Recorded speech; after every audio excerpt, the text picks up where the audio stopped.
తాకట్టులో ఉన్న బంగారాన్ని విడిపించి ఆ రోజు ఆన్లైన్ రేటుకే మేము కొంటాం. Sharma gold company. Hello Sudheer centre గారు. హలో అండి. ప్రస్తుతం ఉన్నటువంటి పిల్లల్లో కనుక మీరు చూస్తే అంటే పిల్లల వైపు నుంచైనా సరే పెద్దవాళ్ళ వైపు నుంచైనా సరే కమ్యూనికేషన్ గ్యాప్ ఏ విధంగా ఉందని మనం భావించవచ్చు అంటారు? అండ్ పిల్లలైనా సరే పెద్దవాళ్ళైనా సరే నేర్చుకోవాల్సినటువంటి విషయాలు ఏమున్నాయి అసలు? చాలా మంచి క్వశ్చన్ నాగరాజ్ గారు. అసలు ఈరోజు మీకు దీనికి సంబంధించి ఒక ఇన్సిడెంట్ చెప్తానండి. అసలు ముఖ్యంగా పిల్లలు ప్రేమ కంటే ఇగో వల్ల జీవితాలు ఎలా నాశనం చేసుకున్నారో మీకు ఒక ఉదాహరణ చెప్తాను. అన్నిటికంటే దారుణమైన స్థితి ఇప్పుడు ప్రజెంట్ నడుస్తున్న స్థితి మీకు చెప్తాను. మామూలుగా ఇద్దరు భార్యాభర్తలు ఉన్నారు. వాళ్ళిద్దరు చాలా మంచి బాండింగ్ ఉంది. అప్పుడే వాళ్ళ వైఫ్ ప్రెగ్నెంట్ అని తెలిసింది. ప్రెగ్నెంట్ అని తెలియగానే ఇద్దరు ఎలా ఉంటారంటే కంప్లీట్గా వాళ్ళిద్దరు ప్రపంచం కడుపులో బిడ్డ, అసలు పుట్టే బిడ్డ ఆడ మగ లేకుంటే రంగే ఉంటుంది, రూపమే ఉంటుంది, అవయవాలతో పుడతారు, అవయవాలు లేకపోతే ఏమీ తెలియకుండానే ఆ ఇద్దరు నిష్కల్మషంగా ప్రేమని పంచుతూ ఆ బిడ్డని కేర్ తీసుకోవడం, ఆ బిడ్డ బాగుండాలని చెప్పి ఆ తల్లిని ఇంకా కేర్ తీసుకుంటూ ఆ తండ్రి బాగా చూసుకోవడం మొదలుపెట్టాడు. అంటే భర్త అంతా బాగా చూసుకుంటున్నారు. ఇంకా కొన్ని రోజుల్లో డెలివరీ అవనగానే అప్పుడే వీళ్ళకి అసలు కళల ప్రపంచం ఇంకా ఎగ్జైట్మెంట్. ఆ న్యూస్ ఎలా ఉంటుందో మీకు బాగా తెలుసు. అంటే ఒక బిడ్డ ఒక రూపం ప్రపంచంలోకి రాబోతుందంటే వాళ్ళిద్దరికి కలిగే ఆనందం ప్రపంచంలో ఎన్ని కోట్లు ఇచ్చినా కూడా ఎవరికి అది ఆ అనాలిసిస్లో కూడా రారు.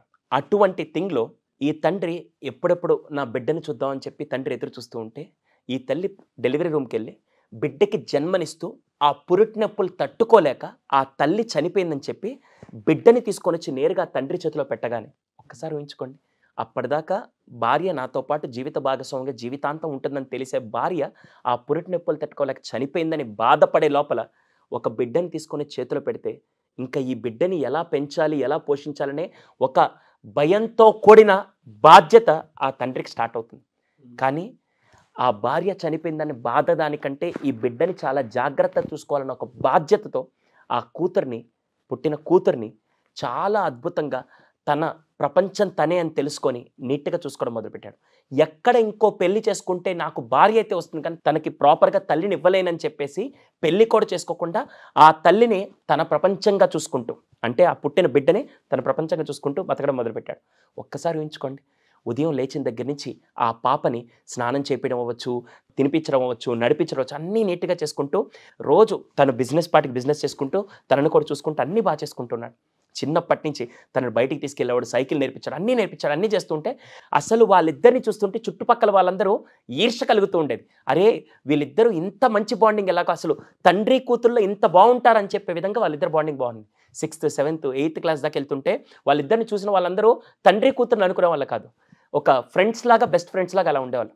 10th దాకా బాగుండేది. ఇంటర్ దాకా అసలు రోజు సాయంత్రం పూట కలిసి అలా నడుచుకుంటూ వాకింగ్కి వెళ్ళే వాళ్ళు, మాట్లాడుకుంటూ అంతా బాగానే ఉండేది. ఇంటర్ అయిపోయిన తర్వాత అప్పుడప్పుడు వస్తాయి కదా కాలక్రమేణా అంటారు కదా, అలా పెరుగుతూ తను ఉన్నత చదువులకు వెళ్ళాలనుకున్నప్పుడు కానీ కూతుర్ని చిన్నప్పటి నుంచి తనతో పాటే చదివిస్తూ తనతో పాటే ఉండి దగ్గరలో ఉండి స్కూల్కి పంపిస్తూ ఉండి కాలేజ్ పంపిస్తూ ఉంటే తనేమో ఉన్నత చదువులు చదువుకోవాలనుకుంటే ఒక తండ్రికి ఇష్టం లేకపోయినా ఎక్కడ కూతురు దూరంగా వెళ్ళిపోతే ఒక రోజు చూడకుండా నేను ఎలా పడుకోగలుగుతానని చెప్పి అనిపించి అయినా కూడా కూతురి ఇష్టం కోసం తండ్రి కష్టాన్ని కూడా పక్కన పెట్టి కూతుర్ని చదివించడానికి పంపించాడు. అలా 4 ఏళ్ల పాటు బీటెక్ చదువుతూ స్టార్టింగ్లో కొన్ని రోజులు బాగానే ఫోన్ చేస్తూ ఉండేది, ప్రతిరోజు వాళ్ళు మాట్లాడుకుంటారు. కానీ క్రమేణా ఒక 3-4 ఇయర్స్ తర్వాత, అంటే 3rd ఇయర్ 4th ఇయర్కి వచ్చేసరికి ఆ రోజు చేసుకునే కాల్స్ కాస్త 2 రోజులకి 3 రోజులకి కాల్ రావడం మొదలుపెట్టింది. అంత బాగానే ఉంది.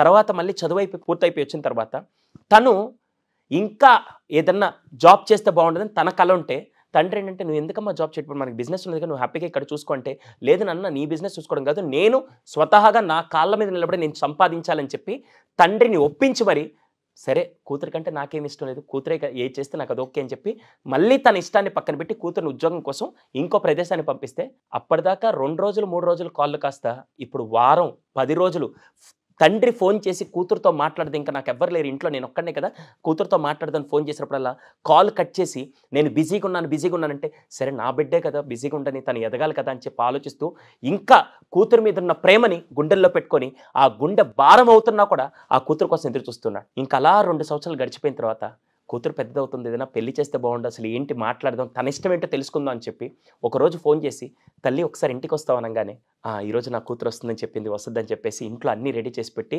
ఉదయం 10 గంటలకు తను వస్తుందని చెప్పేసి మొత్తం తనకు కావాల్సిన ఫేవరెట్ డిష్ అన్ని చెప్పి వేరే వాళ్ళ చేత రెడీ చేయించి అన్ని డైనింగ్ టేబుల్ పెట్టి నీట్గా రెడీ గుమ్మం దగ్గర కూర్చొని కూతురు కోసం ఎదురు చూస్తూ ఉంటే అనూహ్యంగా ఎవ్వరూ ఊహించని విధంగా ఆ కూతురు తనెవరో వ్యక్తిని ప్రేమించిందని చెప్పి ఆ వ్యక్తిని పెళ్లి చేసుకొని, ప్రేమించుకోవడం కాదు డైరెక్ట్గా పెళ్లి చేసుకొని నేరుగా తన స్నేహితులతో కలిసి ఒక్కసారిగా గుమ్మం దగ్గర నిలబడితే అప్పుడు తండ్రి పేపర్ చదువుతూ ఒక్కసారిగా ఇలా తిరిగి చూడంగానే నా తల్లి వస్తుందని చెప్పి నేను అనుకుంటే నా కూతురు వస్తుందంటే మళ్ళీ ఇంకోళ్ళెవరో వచ్చారని చెప్పి అడగంగానే అసలు ఆయనకి నోట్లో మాట రాలేదు.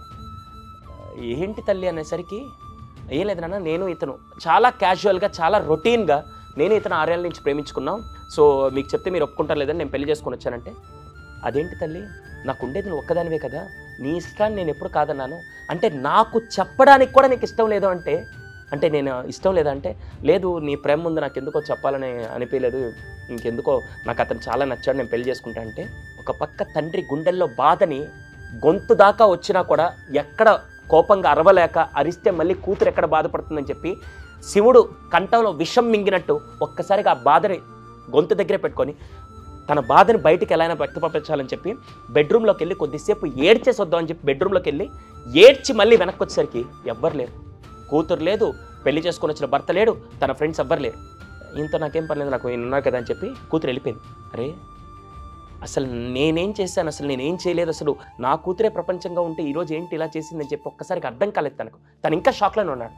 అలా సంవత్సరం 2 సంవత్సరాలు కూతురు ఎప్పుడెప్పుడు వస్తుందని చెప్పి ఎదురు చూస్తుంటే ఆ కూతురు రాలేదు. కూతురు నుంచి ఒక ఫోన్ కాల్ కూడా రాకుండా జీవచ్చోలాగా తండ్రి ఇంట్లోనే ఉన్నాడు. అలా ఉండి దాదాపుగా ఒక 10 సంవత్సరాలు గడిచాక ఎక్కడో అసలు ఆ కూతురు ఎక్కడుందో వివరంగా తెలుసుకున్న తర్వాత ఆ కూతురికి 2 పిల్లలని తెలిసి ఆ 2 పిల్లలని ఒకసారి చూద్దామని చెప్పి తన ప్రాణ స్నేహితుని తీసుకొని ఆ స్కూల్ దగ్గరికి వెళ్ళి దూరం నుంచి వాళ్ళిద్దరిని చూడంగానే ఒక్కసారిగా బాధతో బండరాయిగా అయిపోయిన హృదయం కాస్త ఒక్కసారిగా ఆ బిడ్డల్ని చూసి ఏడ్చి ఒక్కసారి నా బిడ్డలని చెప్పి వెళ్ళి దగ్గరికి హత్తుకోవాలనిపించింది. కానీ కూతురు ఏం చెప్పుందో అసలు కూతురికే నన్ను నచ్చలేదు, వీళ్ళేమి నన్ను నచ్చుతారని చెప్పేసి వాళ్ళ దగ్గరికి వెళ్ళి హక్ చేసుకోవాలని మనసు లాగుతున్నా కూడా ఏం చేయలేక అలాగే ఆ స్నేహితుని తీసుకొని వెనక్కి వచ్చేసాడు. అలా కొన్ని రోజులు బాధపడి జీవచ్చోలాగా బతికుండంగానే మనిషి కాలి ఎందుకు చెప్తున్నానంటే ఎవరూ లేరు, నేను ఒక్కడనే, ఇంకా నాకెందుకు ఇలా జరిగిందని చెప్పి ఆ బాధలో కుంగి కుసించి ఒకరోజు సడన్గా ఆ తండ్రి చనిపోయాడు. చనిపోయిన తర్వాత ఈ వార్త ఆ కూతురికి చెప్పారు. వేరే వాళ్ళు మామూలుగా ఇన్ఫర్మేషన్ ఇచ్చిన తర్వాత ఆ కూతురు చనిపోయారా, సరే ఇంకేం చేస్తానని చెప్పి ఆ కూతురులో ఎటువంటి చలనం లేదు. కానీ ఆయన చనిపోయిన తర్వాత ఆయన చుట్టుపక్కల వాళ్ళందరూ వచ్చి ఏంటి కూతురు రాలేదా అంటుంటే ఆ మాట విని వాళ్ళ బాబాయ్ అంటే చనిపోయిన వాళ్ళ తమ్ముడు ఆయన ఫోన్ చేసి, అమ్మ ఒక్కసారి వచ్చి చూసి వెళ్ళమ్మా, మళ్ళీ బాగోదు, ఆయన ఆత్మ కూడా శాంతించదు, నిన్ను బతుకున్నంతకాలం నేను ప్రేమించాను, ఒక్కసారి రా తల్లి అంటే నేరుగా ఆమె 2 పిల్లల్ని తీసుకొని నేరుగా వచ్చింది. వచ్చి తండ్రిని చూడంగానే ఎక్కడో లోపల, మనం మనుషులం కదా, ఎక్కడో లోపల ఏంటో ఏదో తప్పు చేశానని చెప్పి లోపల ఎక్కడో అనిపిస్తూ ఉండింది. కానీ అక్కడ కూర్చొని ఏడుస్తుండి ఇంతలో ఆ తండ్రి చేతిని ఇలా తీసుకొని ఒక్కసారి ఇలా పట్టుకుందాని చేతిని తీయంగానే ఈ చేతి దగ్గర మిస్ యూ జ్యోతి అని ఉంది. జ్యోతి అంటే తను, మిస్ యూ జ్యోతి ఇది ఎప్పుడు వేయించుకోవాలి, చిన్నప్పుడు వేయించుకోవాలి. ఆ కూతురు మిస్ అయ్యాక కూతురు మీద ప్రేమతో ఆ బాధని చేతి మీద ఒక చిన్న టాటూలాగా వేయించుకొని మిస్ యూ జ్యోతి అని చూడంగానే ఈ అమ్మాయికి గుండె పగిలేలాగా ఏడ్చింది. ఇది చూసిన తర్వాత ఆ అమ్మాయికి ఒక్కసారిగా చిన్నప్పటి నుంచి తన తండ్రి చనిపోయేంత వరకు ఎలాంటి నరకం ఉందో అదంతా ఒక్కసారిగా తన కళ్ళ ముందు అలా కనపడింది. చిన్నప్పుడు తను వేలు పట్టి ఎలా నడిపించాడు, తనకి దెబ్బ తగిలినప్పుడు తన కళ్ళల్లో కాకుండా తండ్రి కళ్ళలో నీళ్ళు ఎలా వచ్చాయి, చిన్నప్పటి నుంచి తండ్రి ఏమేం చేశాడు, ఎలా ఆడుకున్నాడు, అదంతా తన కళ్ళ ముందు ఒక్కసారిగా ఒక రీల్ లాగా సినిమాలాగా కనపడింది. గుక్కపట్టి ఏడుస్తుంది. అయినా మిగతా వాళ్ళందరూ మాత్రం పక్కనుండే వాళ్ళందరూ ఏ మాత్రం చలనం లేకుండా అసలు ఇటువంటి కూతురు కోసం ఏం జీవచ్చలాగా బతికింది ఎందుకని చెప్పి అందరు ఆ కూతుర్ని చాలా కోపంగా చూస్తున్నారు. ఎందుకంటే బతుకున్న రోజులు రాకుండా ఇప్పుడు చనిపోయినప్పుడు నువ్వు ఎందుకు చేడుస్తున్నావు అని చెప్పి అలా ఉన్నారు. తర్వాత వాళ్ళ తమ్ముడు వచ్చి అమ్మాయిని చేయి జరిపేసి నేరుగా తీసుకెళ్ళి చివరి కార్యక్రమాలు అంత్యక్రియలన్నీ చేసి ఆ తమ్ముడు వచ్చేటప్పుడు 2 కుండలు తీసుకొని వచ్చి, 2 కుండల్లో అస్థికలు ఉన్నాయి, 2 కుండలు తీసుకొని వచ్చి ఒక కుండ తనకిచ్చి ఒక కుండ తను పట్టుకున్నాడు. పట్టుకొని, అమ్మ మీ నాన్న అంటే నీకు ఇష్టం లేదని నాకు తెలుసమ్మా, ఇప్పుడు కూడా ఈ అస్థికలు నీకు ఎందుకు ఇస్తున్నానంటే రేపటి రోజున ఇవ్వలేదన్న మాట నాకు రాకూడదు కాబట్టి నీకు ఇస్తున్నాను. నేను ఎందుకు 2 తీసుకొని వచ్చాను తెలుసా? ఎక్కడ నీ తండ్రి మీద కోపంతో ఈ అస్థికలు తీసుకొని ఎక్కడైనా పడేస్తే దాన్ని ఆయన ఆత్మ చివరగా ఎక్కడ శాంతించదని చెప్పి నేను మాత్రం ఆయన తమ్ముడుగా, నాకు ఆయన ఇప్పటికీ నాకు అన్నయ్యే, నేను ఆయన తమ్ముడికి ఏం చేస్తానంటే ఈ అస్థికలు తీసుకెళ్ళి పుణ్య నదిలో కలిపి ఆయన ఆత్మకి శాంతించే విధంగా నేను చేస్తాను. కానీ నువ్వైతే అది చేస్తావు నాకు ఏమాత్రం నమ్మకం లేదు. దయచేసి ఇది కాకుండా ఇవ్వలేదని నాకు మచ్చ రాకూడదు కాబట్టి నీకు ఇస్తున్నాను. ఇంకో చిన్న విషయం, ఒక్క నిమిషం అని చెప్పి ఇంట్లోకి వెళ్ళి ఒక కవర్ దస్తావేజులన్నీ తీసుకొని వచ్చి నేరుగా తనకిచ్చి, ఇది మీ నాన్నగారు నీకు ఇమ్మన్నారని చెప్పి కవర్ ఇవ్వగానే ఏంటా అని చెప్పి ఆ ఏడుస్తూనే ఆ కవర్ ఇలా తెంగని దాంట్లో నుంచి ఒక పేపర్ వచ్చింది. ఆస్తి డాక్యుమెంట్స్ అన్నీ తన పేరు మీద ఉన్నాయి. ఒక పేపర్ వచ్చింది. దాంట్లో ఏం రాశారంటే, జ్యోతి నా బంగారు తల్లి, చిన్నప్పటి నుంచి నువ్వే నా ప్రపంచాన్ని బతికాను. నేను ఆ రోజు పెళ్లి చేసుకొని ఉంటే నాకు ఈరోజు నాకంటూ కుటుంబం ఉండేది, నాకంటూ వేరే జీవితం కూడా ఉండేది.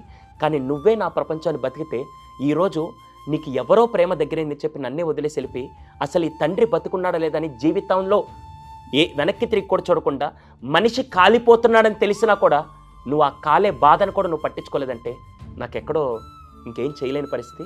ఆ నరకం నేను చూశాను తల్లి. కానీ నేను పడ్డ కష్టం నీకు కలగకూడదని చెప్పి నేను సంపాదించిన ఆస్తంతా నీకు ఇస్తున్నాను. నీకు 2 బంగారం లాంటి పిల్లలు ఉన్నారు, వాళ్ళిద్దరిని మాత్రం జాగ్రత్తగా చూసుకో అని చెప్పి చనిపోయేటప్పుడు కూడా తన క్షేమం తన పిల్లల క్షేమం గురించి ఆలోచించిన ఆ తండ్రి ఆ లెటర్ చూసిన తర్వాత వాళ్ళ బాబాయ్ ఒకసారి వెళ్ళిపోయాడు. ఈ అమ్మాయి అక్కడే కుదేలేపోయి గుండె పగలేలాగా ఏడుస్తూ ఒక్కసారిగా పెద్దగా అరుస్తూ, నాన్న నీకుండే అదే పట్టుదల నాకు ఉంది. నువ్వు కూతురు వస్తుందేమో నువ్వు ఎదురు చూస్తూ, తండ్రి వస్తాను నేను ఎదురు చూస్తూ, అదే పట్టుదలతో నాకు వారసత్వంగా అదే ఈగోని నువ్వు నాకు ఇచ్చావు. నేను అదే ఈగోతో బతుకుతూ ఈరోజు చనిపోయాక ఈగో గెలిచిందా ప్రేమ గెలిచిందంటే ప్రేమే గెలిచింది, ఈగో నన్ను చంపేసింది నాన్న అని చెప్పి ఆవిడ ఏడ్చిన ఏడుపు మిగతా చుట్టుపక్కల వాళ్ళందరినీ కదిలించినప్పుడు. ఇప్పటికే ఆస్తి కూడా తన పేరు మీద రాస్తాడు. ఆస్తి కూడా మొత్తం ఇచ్చాడు. కానీ ఆ కూతురు అప్పుడు అంటుంది, నాకు ఈ ఆస్తులు వద్దనన్నా, నాకు నువ్వు కావాలంటే తిరిగి రాడని తెలిసిన ఆ తండ్రి గురించి అప్పుడు ఏడిస్తే ఏం ప్రయోజనం? అదే పట్టుదల, అదే ఈగో జీవితాలను ఎంత నాశనం చేస్తుందంటే ఇదే.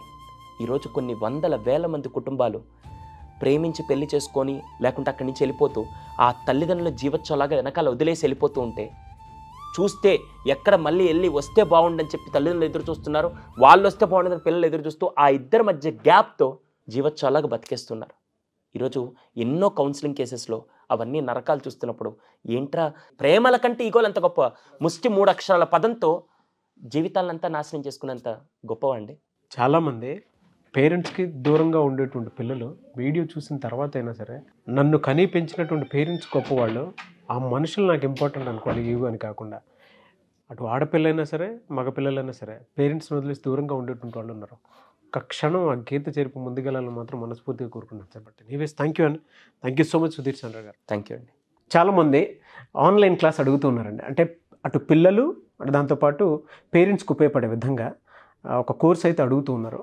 సో దానికి సంబంధించి మీ దగ్గర ఉన్న కోర్సెస్ ఉన్నాయా? ఎందుకు అని అంటే పిల్లలకి పెద్దవాళ్ళకి స్కూల్స్కు కాలేజ్లోనూ ఎక్కడ లైఫ్ స్కిల్స్కి సంబంధించిన సపరేట్ సబ్జెక్ట్ ఎక్కడ నేర్పించరండి. వాళ్ళిద్దరి మధ్య ఒక బాండింగ్ పెరిగేలాగా ఏదైనా ఆన్లైన్ కోర్స్ మీ దగ్గర ఉందా?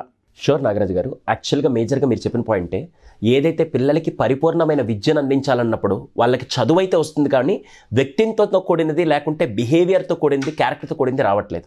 ఆ ఆస్పెక్ట్లోని 6 నెలలు కష్టపడి ఇప్పుడు కరెంట్ జనరేషన్లో పాండమిక్ తర్వాత ఏదైతే మనకి ప్రాబ్లమ్స్ కనపడుతున్నాయో అవన్నిటిని అడ్రస్ చేస్తూ కుటుంబం మొత్తం చాలా అద్భుతంగా విలువల్ని పెంపొందించుకునే విధంగా, ఆ రోజుల్లో ఉమ్మడి కుటుంబాల్లో ఎటువంటి విలువలు నేర్చుకున్నాం, ఆ జనరేషన్ ఏవి నేర్చుకున్నాం అవన్నీ మళ్ళీ కల్టివేట్ చేస్తూ ఈ పిల్లలకి ఇవ్వడానికి నేను కుటుంబం మొత్తానికి కలిపి, ఇది కేవలం పిల్లలకా పెద్దలకానే కాదు, కుటుంబం మొత్తానికి కలిపి 6 నెలల కోర్సు జూన్ 21వ తారీఖు నుంచి డిసెంబర్ 31వ తారీఖు వరకు ప్రతి నెల ప్రతి ఆదివారం 1 గంట పాటు వాళ్ళ క్లాస్ ఉంటుంది. 12 topics, 24 Sundays, life transforming session, behavioural science course అని చెప్పి, బిహేవియర్ ఉంటే క్యారెక్టర్ ఉంటే వాడు ఎక్కడున్నా గొప్పోడే. క్యారెక్టర్ ఉండి డబ్బు లేకపోయినా పర్లేదు, కానీ డబ్బుండి క్యారెక్టర్ లేకపోయినా, చదువు ఉండి క్యారెక్టర్ లేకపోయినా వేస్ట్. అటువంటి క్యారెక్టర్ని బిల్డ్ చేస్తే ఈ behavioural science course.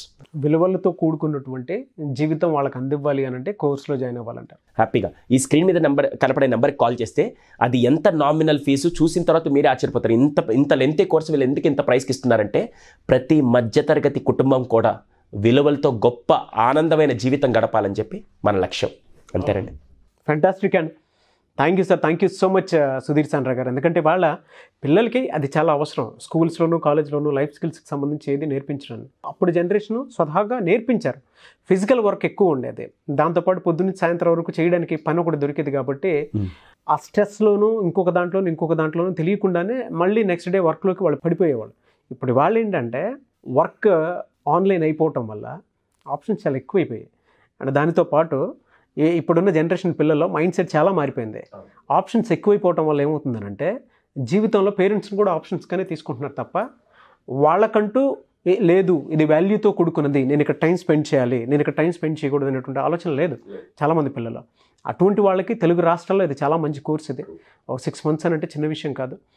Thank you so much and I wish you all the best Sudheer Sandra గారు. థ్యాంక్ యూ అండి. సో చూసారు కదండి వీడియో. ఈ వీడియోపై మీ అభిప్రాయం కమెంట్ బాక్స్లో పోస్ట్ చేయండి. ముఖ్యంగా మీరు కనుక సుధీర్ సాండ్రా గారికి ఆన్లైన్ కోర్సులో జాయిన్ అవ్వాలి అనుకుంటే విలువలతో కూడుకున్నటువంటి బిహేవియరల్ సైన్స్ కోర్స్ దాంట్లో మీరు అటెండ్ అవ్వాలి అనుకుంటే స్క్రీన్ మీద మీ కాంటాక్ట్ నెంబర్ కనిపిస్తుంది, దాన్ని మీరు కాల్ ఆర్ మెసేజ్ వాట్సాప్ చేయొచ్చు. లేదు అని అంటే నాగ్ అఫీషియల్ 1 అన్న ఇన్స్టాగ్రామ్ ఐడి ఉంది, దానికి మీరు పర్సనల్ మెసేజ్ పెట్టే నేను ఖచ్చితంగా సుధీర్ సాండ్రా గారి టీమ్కి ఫార్వర్డ్ చేస్తాను. బట్ వన్ థింగ్ చాలా క్లియర్గా గుర్తుపెట్టుకోండి, పిల్లలు రెగ్యులర్గా ఏం చేస్తున్నారు అనేటువంటి మానిటరీ మీ దగ్గర కనిపించట్లేదు అనుకున్నప్పుడు మీరే ఏ విధంగా తెలుసుకోవచ్చు అని అంటే ఇటువంటి క్లాస్ని సెషన్స్ని అటెండ్ చేయించడం వల్ల వాళ్ళ కాన్సన్ట్రేషన్ లెవెల్ కానివ్వండి, వాళ్ళు అక్కడ దారి తప్పుతున్నారు అనేటువంటి విషయాలు కానివ్వండి.